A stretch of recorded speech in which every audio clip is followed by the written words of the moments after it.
서리는 빈카트를 내려다보며 앞날을 그렸다. 발음하기 어려운 테르로도톡신의 위험이 있는 곳에서 일하느니 화를 뿜어내는 사람을 상대하는 게 안전할지 모르지. 위험은 피하는 게 상책이었다. 서리는 보고 도구로 사망에 이른 사고들을 곱씹으며 더 이상 직장에서 사람들에게 휘둘려 누명을 쓰는 일은 없을 거라고 마음을 다잡았다. 그러다 잠깐 자신을 구석으로 모은 사람들에게 테르로도톡신을 먹인다면 어떨까 하는 공상에 빠졌다.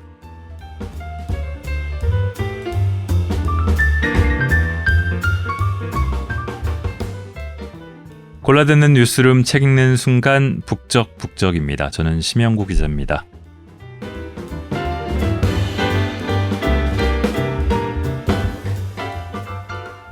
또 날씨 얘기를 안 할 수가 없는데요. 아침 저녁에 좀 종종 서늘하기도 하지만 여전히 날씨가 참 좋죠. 너무 뜨겁지도 않고 습도가 높지도 않고 또 비가 오긴 했지만 많이 오지도 않고 공원이나 어디든 그늘과 햇볕 사이를 오갈 수 있는 곳만 있으면 참 좋은 계절입니다. 근데 올 여름은 또 거의 동남아를 방불케 할 정도로 굉장히 덥고 비도 많이 오고 뭐 그런다는 발표가 있었죠.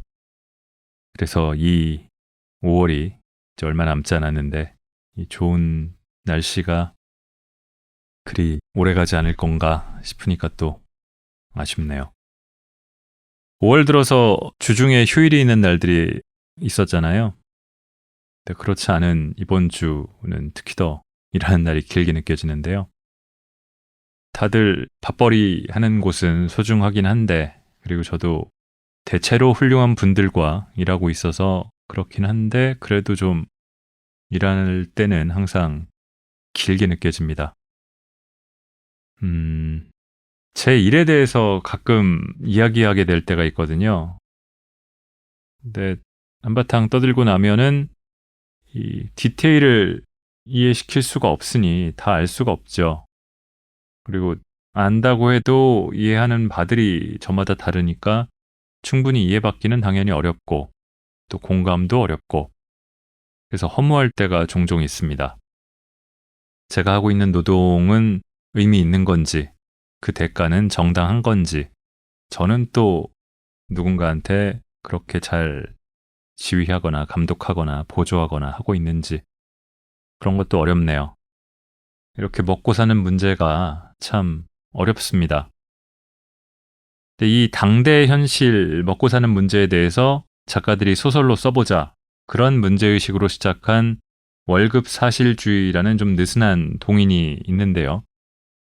2023년에 9월에 첫 편을 냈고 그때도 제가 읽었습니다. 그리고 2024년 버전이 나왔습니다. 이번에는 8명 작가가 쓴 단편이 모였고요. 제목은 인성에 비해 잘 풀린 사람. 낭독을 허가해준 출판사 문학동네에 감사드립니다. 제가 2023년 10월에 북적북적에서 당신의 노고에 감사드립니다를 읽었는데요. 그때 그 책에 모임을 주도했던 장강명 작가가 이런 규칙을 천명한 게 있습니다. 규칙과 문제의식을 적었는데요. 이번에도 유효합니다. 잠깐만 읽어볼게요. 월급 사실주의라는 이름은 다분히 1950에서 60년대 영국의 싱크대 사실주의를 의식했다. 지난해 동인 참여를 제안하면서 작가분들께 미리 말씀드린 문제의식과 규칙은 있다. 문제의식은 평범한 사람들이 먹고 사는 문제를 사실적으로 그리는 한국 소설이 드물다. 우리 시대의 노동 현장을 담은 작품이 더 나와야 한다는 것이었다. 규칙은 이러했다. 1. 한국 사회의 먹고 사는 문제에 대해 문제의식을 갖는다. 비정규직 근무, 자영업 운영, 플랫폼 노동, 프리랜서 노동은 물론 가사, 구직, 학습도 우리 시대의 노동이다. 2. 당대 현장을 다룬다. 수십 년 전이나 먼 미래 이야기가 아니라 지금 여기를 쓴다. 발표 시점에서 5년 이내의 시간대를 배경으로 한다. 3. 발품을 팔아 사실적으로 쓴다. 판타지를 쓰지 않는다. 네, 그래서 그때 작년에는 삼갑김밥 공장 노동자, 학습지 교사, 군무원, 중소기업 직원, 현장 소장, 여행사 직원, 기자, 세입자, 배달 라이더, 한국어 교사, 통번역가, 기간제 교사 이렇게 등장을 했는데 2024년에는 프리랜서 아나운서, 공부방 운영자, 식당 종업원, 화장품 회사 영업사원, 간호조무사, 물류 알바, 비건 식당 매니저가 등장합니다. 8인 8색이라는 말이 말 그대로입니다. 규칙은 유효하고요. 문제의식도 그렇습니다.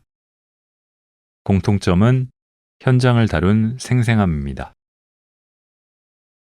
쭉 읽으면서 그런 생각이 좀 들었습니다. 밥벌이는 참 필요하고 신성하다면 신성하고 중요하지만 고되고 실제 종사자가 아니고서는 체감하기 어려운 고충이 산적하고 또 미디어와 SNS에서 많이 언급되고 부각되는 삶과는 마치 평행세계인 것처럼 낯선 것들이 많구나. 저는 미디어업에 종사하고 있는데 다들 아는 것 같지만 정말 모르는 면들이 많습니다. 그래서 직업 세계를 다룬 소설이나 영화, 드라마 같은 픽션을 볼 때 아무래도 제가 하고 있는 일이나 이 업계가 나오면 더 관심을 갖고 보게 되잖아요. 근데 저도 그렇고 다른 직업을 가진 사람들도 종종 하는 말들이 있습니다. 그 자기가 알고 있는 직업 묘사가 엉터리거나 아니면 너무 많이 어긋나거나 통념에는 부합하지만 실상은 다른 것들이 꽤 있거든요. 그러면은 너무나 집중이 안 되는 거예요. 저도 기자나 방송 같은 데가 소재나 배경으로 나오는 것들을 볼 때 가끔 그래요. 이 작가가 취재 부실하게 했네. 몰입이 안 되네. 그러니까 틀린 게 계속 눈에 들어오니까요. 이 소설집을 읽다 보니까 당연히 다른 일의 세계도 대체로 그렇겠구나 싶습니다. 제가 편의점 알바에 대해서 조금이라도 더 안다고 느끼는 거는 한참 되긴 했지만 실제로 알바를 해봐서 그렇고요. 같은 의미로는 노가다, 과외, 서빙, 전단지, 설문지, 간담회 그런 알바들도 조금은 더 안다고 느끼는데 해봤으니까요. 그래서 내가 다 해봤다라고 자기 경험을 토대로 얘기하는 게 그래서 그렇구나 싶긴 합니다. 그러니까 나이가 드니까 말이 많아지죠. 자, 학원도 그렇겠지만 공부방 하면은 돈벌이나 생계수단보다는 떠오르는 느낌이 봉사, 헌신, 사명감 그런 쪽에 더 치우치지 않을까 싶습니다. 근데 현실이 어디 그럴까요? 방세, 공과금, 또 자신의 가계 상황, 가족 그런 것들이 더해지면은 그냥 사명감만으로 할 수가 없죠. 아이들 문제도 당연히 그럴 거고요. 항상 천사 같고 아름답고 예쁘고 진취적이고 그렇지만은 않잖아요. 손원평 작가의 피아노 먼저 짧게 읽고 오겠습니다.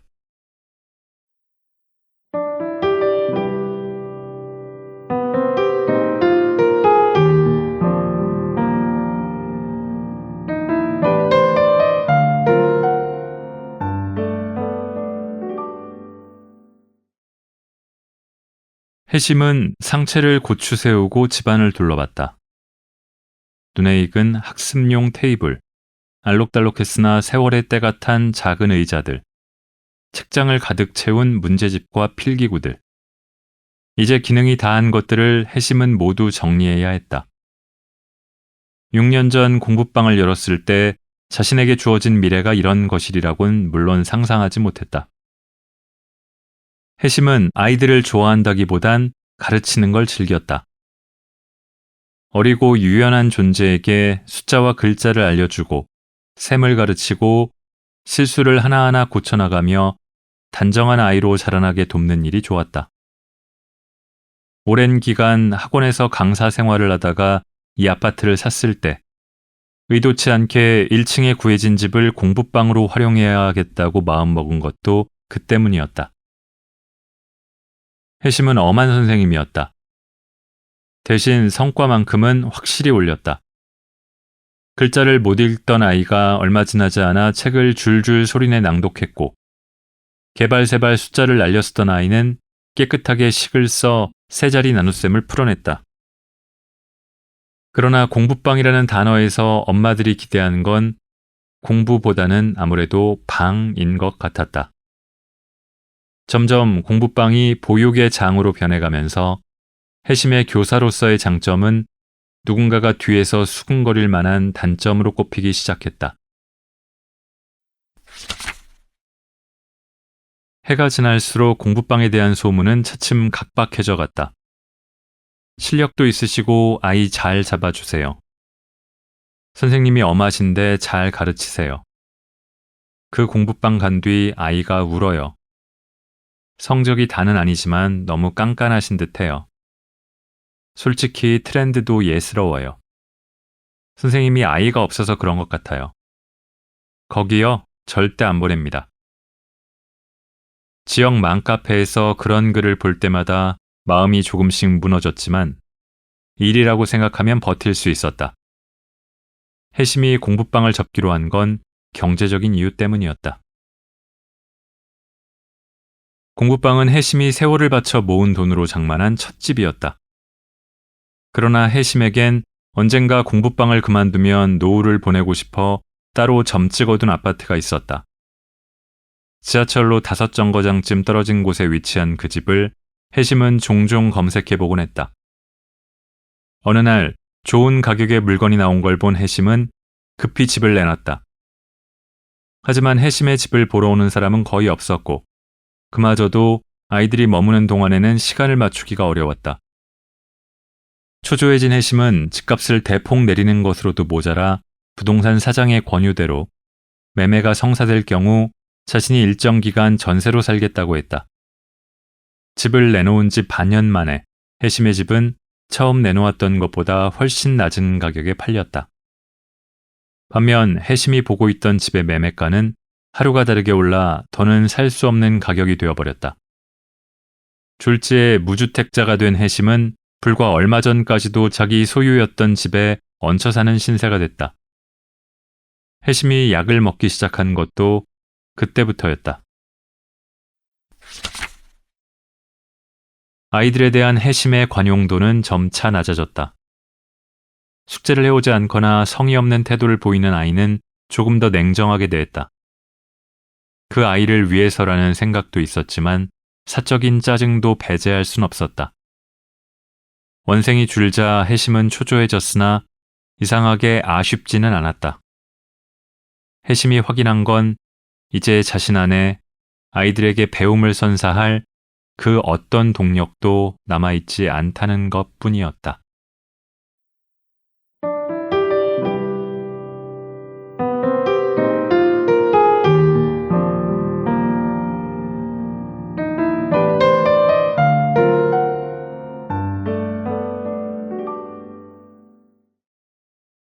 짧게 읽다 보니까 정작 제목 피아노까지는 이르지 못했습니다만 이제 곧 피아노가 등장합니다. 피아노는 사실은 공부방과 같은 존재 같아요. 이 해심이 처음에 가졌던 공부방의 로망처럼 이 주인공의 로망을 상징하는 존재였지만 버림받는 처지가 된 그 정도 말씀드리겠습니다. 다음에 읽으려는 건 이정현 작가의 등대입니다. 식당 노동자, 수습 기간을 거쳐서 정직원이 되어야 한다는 목표로 보고 전문 식당에 취업한 주인공. 제가 맨 처음에 읽었던 게 그 등대의 한 대목이고요. 전 직장에서는 억울한 누명을 쓰고 잘렸죠. 그러고 안정된 직장을 잡기 위해 몇 달의 인고의 시간을 거쳤는데 나한테는 왜 이렇게 억울한 일이 일어날까요? 세상 억울한 일들은 다 나한테 오는 걸까요? 읽겠습니다.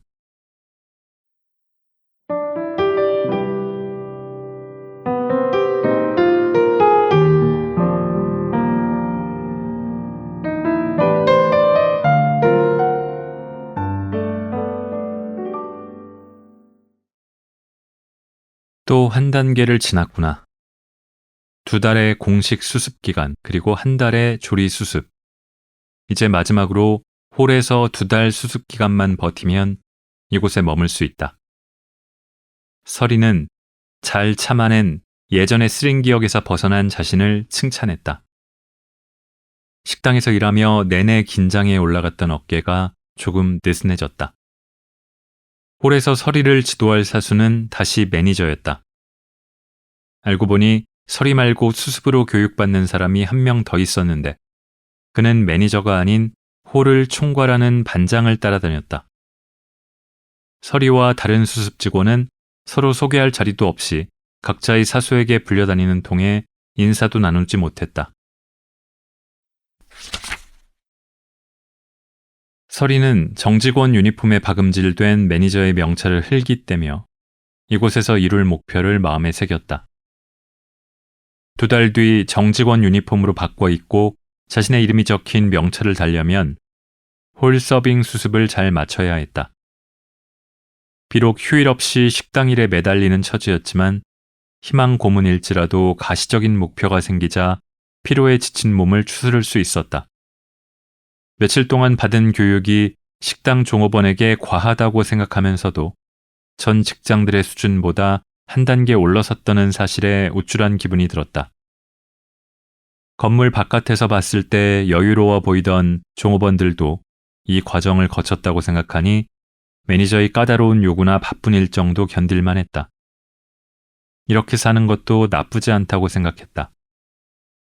홀 근무는 새벽 출근과 야근을 동시에 하지 않았다. 2교대로 근무하는데 1조는 오전 7시에 출근해 퇴근은 3시에 했고 2조는 오후 3시에 출근해서 11시에 마쳤다. 서리와 다른 수습 직원은 출퇴근 시간과 근무 장소가 엇갈려 마주치는 일이 없었다. 그러나 그게 이상하다는 의문은 잠시였고 잡다한 식당 일을 쫓아다니느라 다른 직원의 존재는 머릿속에서 차츰 지워졌다. 서리가 룸에 들어오기 전에 매니저가 단속을 했었다. 대답 외에 다른 말은 하지 마세요. 손님의 요청이 있을 때만 움직이고 특이사항이 발생하면 일이 끝나고 나중에 보고해요. 앞으로 우리 식당을 자주 이용할 중요한 고객들이니 각별하게 신경 써야 합니다. 매니저는 서리의 어깨를 두드리며 실수하지 말라고 당부했다. 서리는 새로 받은 정직원 유니폼과 자신의 명찰을 내려다보며 이것이 마지막 테스트임을 직감했다. 그리고 이번만큼은 함부로 행동하면 안 된다는 사실도 되새겼다. 어떻게 입게 된 정직원 유니폼인데 오늘이 마지막이 되어서는 안 되었다. 혹시 일이 잘못되진 않겠지? 아직 문제가 터진 것도 아닌데 기시감에 불안해졌다. 희망과 낭망, 기대와 포기, 기쁨과 억울함, 도전과 실패. 직장 생활 중에 서리는 불행히도 후자에 가까워 궁지에 몰릴 때가 종종 있었다. 바로 잡으려고 하면 할수록 문제는 꼬여 되돌리지 못하는 상태가 되었다. 등대에 오기 몇 달 전에도 그랬다. 서리는 강변역 전자상가에 있는 대리점에서 7개월 가까이 근무했다. 그녀가 담당한 분야는 게임기였는데 그중 플레이스테이션과 닌텐도, 게임팩을 판매했다. 플레이스테이션과 닌텐도는 기종과 추가하는 기능에 따라 가격이 천차만별이었고 게임팩은 오락실용 1, 2만 원짜리에서 시작해 휴대용 기기에 장착하는 100만 원이 넘는 것까지 선택 사양이 다양했다. 신제품이 출시되거나 행사가 있으면 일이 몰렸고 시간에 근무를 하기도 했지만 늘 그러는 게 아니라서 고민하진 않았다. 고객이 살펴보다 떨어뜨린 제품이 망가지기도 했고 가끔은 가격을 깎아달라는 실랑이도 있었으나 물건을 판매하는 데라면 어디서도 종종 벌어지는 일이었다. 다행히 도난 사건은 드물었다.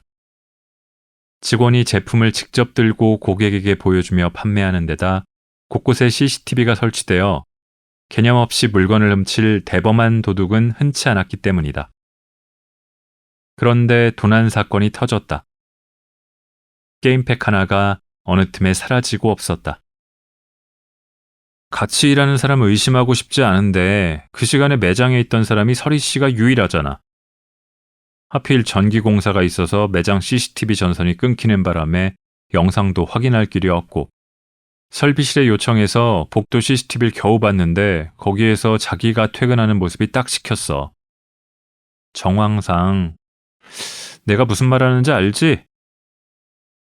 점장은 정황상이라고 강조하면서 서리를 훑어보았다. 그는 게임팩을 서리가 훔쳤는지 다시 묻지 않았으나 그날도 그 다음 날도 수상쩍은 시선은 그대로였고 다른 동료들도 그와 다르지 않았다. 그리고 그 주가 지나기 전에 서리는 경찰서에 불려가 도난 사건과 관련해 조사를 받았다. 서리가 범인이라는 증거나 증인은 없었다. 경찰은 혐의 없음으로 검찰에 조사 결과를 넘겼으나 서리는 대리점 분위기와 점장의 압박으로 일을 그만두었다. 퇴직금은커녕 실업급여도 받을 수 없었다. 잡범이라는 꼬리표를 단 채 점장에게 어디에도 취직 못하게 만들겠다는 악담을 듣고 도난당한 게임팩 가격 58만 원에 위로금을 보태 100만 원을 대리점에 물어준 다음이었다. 사람을 거래하는 거라면 모델 사진에 집중한 그들을 지켜보던 서리는 불현듯 떠오르는 시나리오에 머리가 뜨거워졌다. 또다시 범죄에 연루되어 하지 않은 잘못으로 피해를 보게 되는 건가? 이 상황을 어떻게 벗어나야 하나? 몇 달 전처럼 경찰서에서 자신을 범인으로 몰아 호출할까? 모든 걸 몰랐다고 부정하면 어떤 대가를 치르게 될까? 또 구석에 몰렸다는 생각에 서리는 혼란스러워 가슴이 답답했다.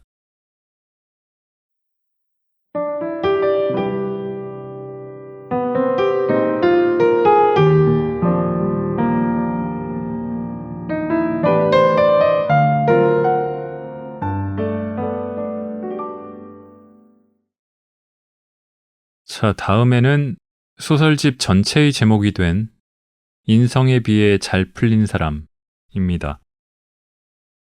임현석 작가의 소설인데요. 화장품회사 영업직 사원이 주인공입니다. 영업 실적을 올리기 위한 멘트, 관리, 그리고 인성 좋아 보이게 말하고 웃고 또 그래야 너의 인생이나 회사에서의 일이나 잘 풀린다는 상사의 가르침이 있고 그대로 하지만 공허하죠. 마음이 담기지 않은 영업용 멘트, 영업용 미소. 우리가 맺는 관계가 이렇게 얄팍할 수밖에 없을까요? 진심은 어디에 전부는 아니어도 가끔은 가 있을 자리가 없을까요? 인성은 그냥 좋아 보이면 되는 걸까요? 뭐 가끔 그런 생각을 하죠. 야, 저 사람은 저 인성에 되게 잘 풀렸다. 되게 운이 좋네. 싶은 생각이 들 때가 있긴 한데 그게 전부일까 싶습니다. 이 소설집을 뭐 각 종사하는 직업 아니면 업무 그런 알바 그런 거의 세계들을 볼 때 제가 정말 몰랐던 디테일들 아니면 때로는 어깨 너머로나 간접적으로 알게 됐던 것들을 이랬구나 하고서 알게 되고 그런 것도 있지만 이 보편적으로 공통적으로 느껴지는 부분들이 있는 것 같아요. 그런 것 중에 하나가 인성 아닐까. 그리고 잘 풀린다는 거는 어떤 기준에서여야 할까. 라는 생각들을 하게 돼서 이 책이 그래서 여러 좋은 소설들이 모여 있는데 특히 출판사에서는 제목으로 픽한 게 아닐까 하는 생각을 했습니다. 한 번씩 시간이나 여유가 닿을 때 읽어보시면 좋을 것 같고요. 저는 인성이 비해 잘 풀린 사람들을 읽으면서 이번 주 북적북적 마치겠습니다. 들어주신 모든 분들 감사합니다.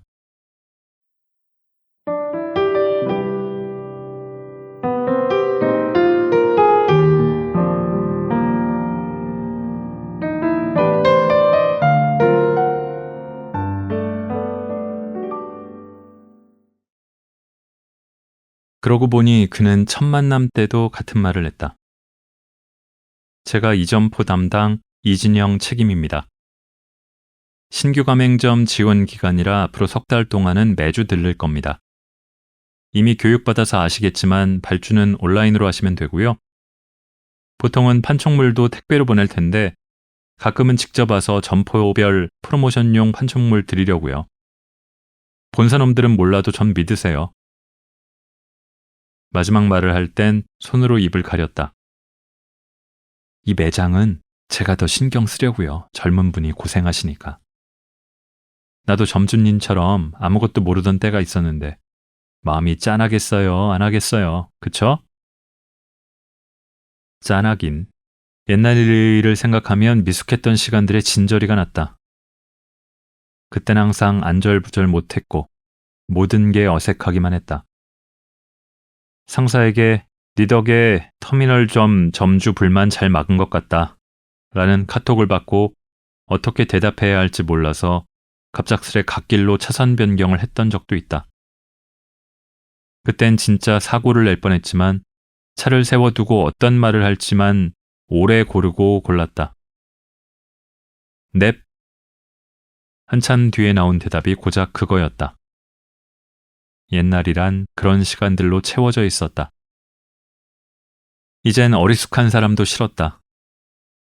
이미 지나쳐온 날들을 떠올리게 하니까. 샘플 챙겨준다는 말 고맙다면서 뭐라도 줄 게 없는지 찾느라 허둥지둥하는 선영을 보면서 자신과는 맞지 않는다고 진영은 생각했다. 뭐라도 드려야 하는데 선영은 중얼거렸다. 첫날엔 종이컵에 아몬드를 담아서 줬다. 그때도 선영은 분명 아몬드가 든 지퍼백을 매장 안에 뒀는데 어디로 갔는지 모르겠다면서 허둥지둥 찾았다. 까치발을 하고 선크림이나 샴푸가 놓인 진열대 선반들을 두리번거리기도 했다. 진영은 아몬드가 그런 데 있을 리 없다고 생각했다. 아몬드는 서랍 깊숙한 곳에서 발견됐다. 선영은 다이어트용으로 먹는다며 절반 정도 채워져 있던 지퍼백을 열어서 종이컵에 아몬드를 따랐다. 이번엔 바나나 우유였다. 진영은 괜찮다며 고개를 내저었다.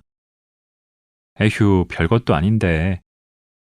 선영은 그의 손에 우유를 쥐어주었다. 진영은 혹시 빨대도 있느냐고 물었다.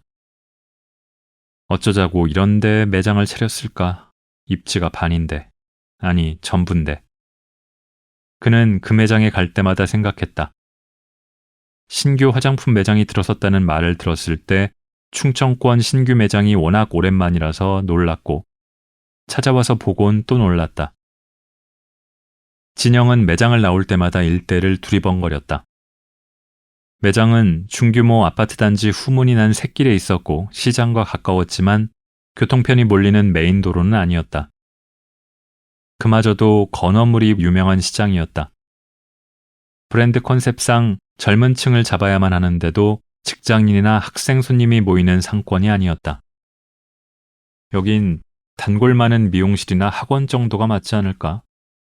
배우 빌라촌까지 감안하면 편의점 정도가 적당했을 것이다. 진영이 막상 그렇게 생각하고 주변을 둘러봤을 때 학원 미용실들이 높은 층을 다 차지하고 있었다. 카페도 코너를 돌기 전 테이크아웃 전문점 한 곳과 중저가 매장이 다 들어와 있고 CU와 세븐일레븐이 길 양쪽에 마주 서 있었다. 진열 방식 관련해선 사모님 말 좀 들으세요. 센스는 사모님이 훨씬 더 나아요. 누가 그렇게 장사하는 진열대 쪽에 물건을 박스째로 꺼내놔요. 사모님 말이 100번 맞지. 아드님 말씀 들으세요. 요즘은 할인 쿠폰도 다 앱으로 뿌린다니까요. 포스기가 안 되시면 아드님한테 도와달라고 해보세요. 잠깐 놀러온 아드님은 보자마자 바로 알더만. 말을 안 들어요? 에이, 뭘 그래요. 타이르면서 하면 되지. 그래도 가족이에요. 그렇게 말할 때 진영의 마음이 텅 비어 있다는 걸 눈치채는 사람은 없었다. 어떤 이들은 가족의 호의에 기대고 서로에게 필요한 조언들을 하며 단단하게 얽힌다는 걸 진영도 머리로는 이해했다. 그러나 그는 언제나 자신이 속했던 세계의 풍경만을 떠올릴 수 있을 뿐이었다.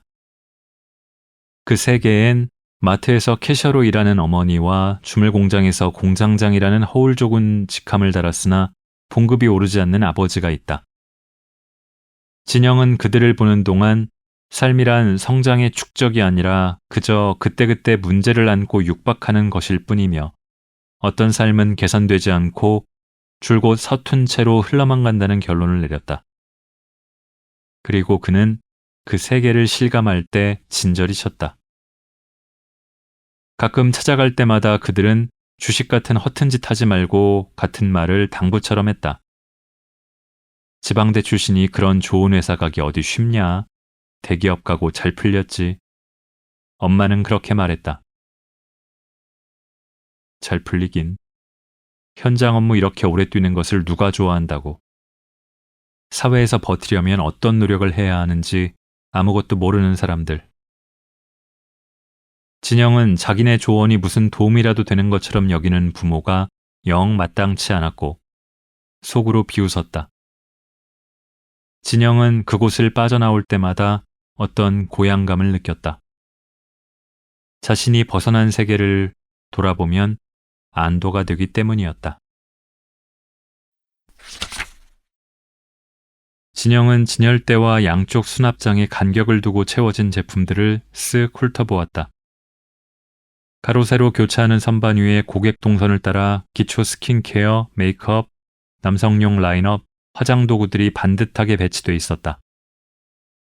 바닥엔 아무런 흠집이나 얼룩이 없었다. 파란색 앞치마도 더할 수 없이 깔끔했다.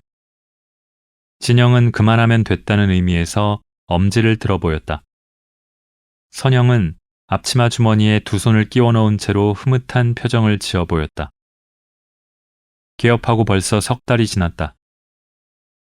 신규 가맹점 지원 기간은 그날이 마지막이었다. 그동안 별일 없었느냐고 진영이 물었고 선영은 어디까지가 별일인지 가늠하느라 잠시 생각에 잠겼다. 며칠 전에 천장에서 물이 샜어요. 위층 이탈리아 레스토랑에서 배관을 잘못 건드렸거든요. 철물점 아저씨 부르고 난리도 아니었어요. 다행히 바로잡긴 했는데 장사를 하루 공쳤어요. 저런, 진영은 딱하다는 표정을 지었다. 말씀하시지 그러셨어요. 하지만 그가 그 자리에 있었다고 해도 고개를 든 채로 무기력하게 물이 번지는 걸 보는 것 말고는 달리 할 수 있는 건 없었을 것이었다. 다행히도 선영이 이미 벌어진 일을 감당하고 해결한 뒤였다. 에이, 뭘 연락까지 할 정도는 아니었어요. 어차피 다 해결될 일인데. 다른 점포들도 종종 그런 일 있죠?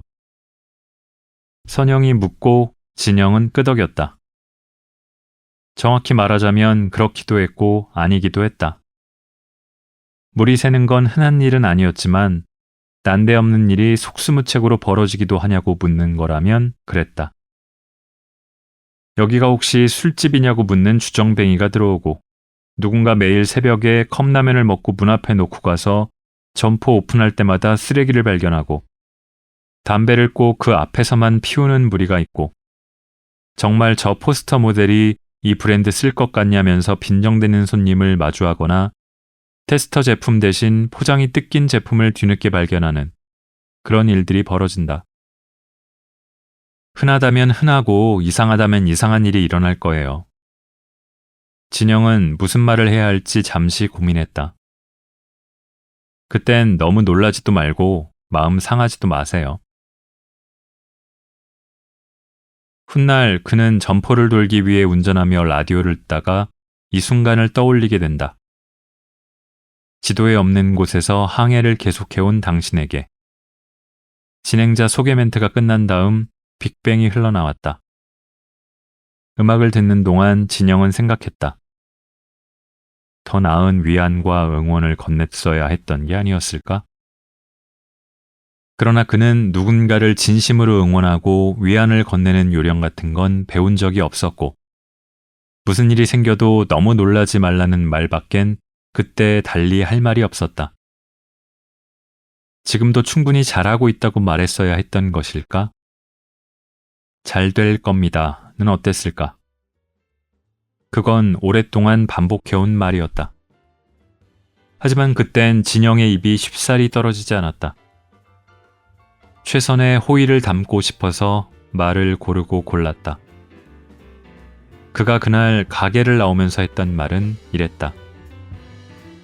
잘 버텨야죠, 뭐.